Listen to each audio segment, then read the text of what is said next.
8 congressman senator के द्वारा पत्र लिखा जाना बहुत बड़ी बात है और ये ग्लोबलाइज हो गया है मैटर पूरा और उनको बेल नहीं दिया जा रहा है। वो तो ये जाति की जा रही है। ये जो लॉ मेकर्स हैं, जब हमारे मंदिरों पर हमले होते हैं वहां पर, तब ये चुप्पी साध जाते हैं।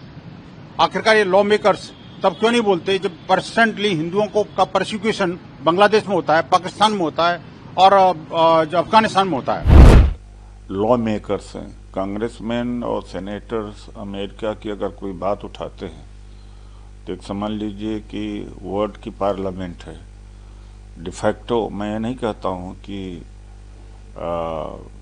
कानूनी तौर से या लीगली पूरे दुनिया की पार्लियामेंट है, लेकिन प्रभावित करता है। कहने का मतलब है कि 8 कांग्रेसमैन सेनेटर के द्वारा पत्र लिखा जाना बहुत बड़ी बात है और ये ग्लोबलाइज हो गया है मैटर पूरा और उनको बेल नहीं दिया जा रहा है। वो तो ये जाति की जा रही और इसमें पूरा कम्युनल एंगल है, बदले की भावना है और उनको तुरंत बेल दिया जाना चाहिए। और बेल जो है रूल है, एक्सेप्शन नहीं है।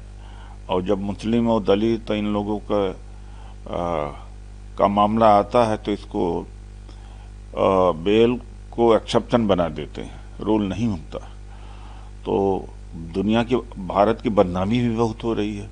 जब कांग्रेसमैन और सेनेटर्स कह दिए तो समझ लीजिए कि ग्लोबल न्यूज हो गई। मेयर का तो इतना इम्पोर्टेंट नहीं होता है, लेकिन कांग्रेसमैन सेनेटर्स की बात बहुत इम्पोर्टेंट होती है।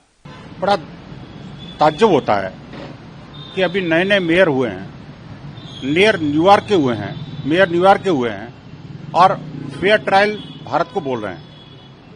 अरे कम से कम अमेरिका में जो रेसिज्म चल रहा है उस पर बोला हो तो समझ में आता। ये जो लॉ मेकर्स हैं, जब हमारे मंदिरों पर हमले होते हैं वहां पर, तब ये चुप्पी साध जाते हैं।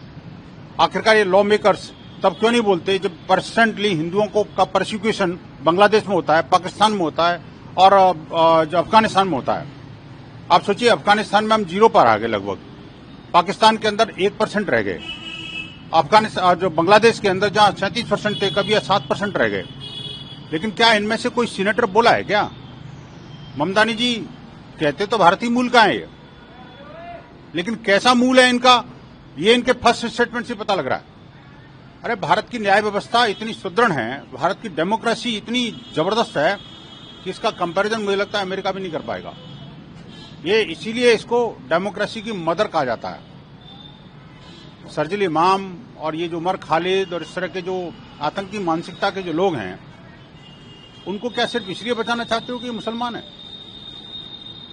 कम से कम अमेरिका के मेयर को, न्यूयॉर्क के मेयर को तो ऐसा नहीं सोचना चाहिए। जो अपने आप को लॉ मेकर कहते हैं, उनको भारत के लॉ के अंदर इंटरफेरेंस करने का कोई अधिकार नहीं है।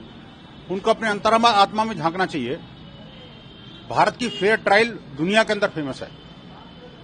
और देखिए, जो आतंकी हैं, जो अलगाववादी हैं, भारत तेरे टुकड़े होंगे इंशाअल्लाह इंशाअल्लाह, इस तरह का नारा लगाने वाले, दिल्ली को दंगों की आग में झोंकने वाले, दर्जनों लोगों को मरवाने वाले, उनके लिए आप वकालत कर रहे हैं, पत्र लिख रहे हैं। शर्म आनी चाहिए।